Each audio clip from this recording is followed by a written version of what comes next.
Finally আমি এখন ফ্লাইটে বসে গেলাম। আপনারা দেখতে পাচ্ছেন ফ্লাইটগুলো আমি ভিডিও করে নিলাম যাতে আমি একটু ভালো করে শেয়ার করতে পারি। তো আপনারা দেখতেই পাচ্ছেন আমি ফ্লাইটে বসে গেছি, তো একটু হালকা ভিডিও করে নিলাম ফ্লাইটের ভেতরটাও আপনাদেরকে দেখানোর জন্য। আপনারা দেখতে পাচ্ছেন খুব সুন্দর লাগছে না?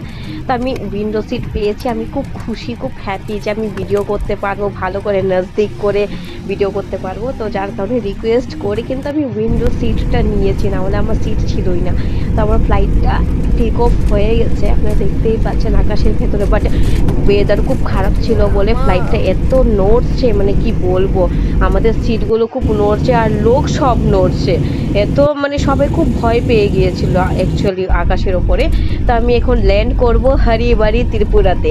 আমাদের ত্রিপুরাটা দেখতে কিন্তু খুব সুন্দর, কেননা গাছপালা দেখতে পাচ্ছেন তো কত সুন্দর। বাট কলকাতাতে ওরকম না, কলকাতাতে শুধু বিল্ডিং আর বিল্ডিং, আর আমাদের ত্রিপুরাতে দেখতে পাচ্ছেন তো পুরো গ্রিন আর গ্রিন, খুব সুন্দর লাগছে না দেখতে? আপনারা দেখতেই পাচ্ছেন খুব ভালো লাগছে। আমি এখন ল্যান্ড করে নিয়েছি আগরতলাতে, আমি খুব খুশি। এখন এটা হচ্ছে আমাদের আগরতলার এয়ারপোর্ট। আমি ফাইনালি চলে এলাম আগরতলা। নেক্সট ভিডিওতে আবার দেখা হচ্ছে আপনাদের সাথে, ঠিক আছে? Bye bye.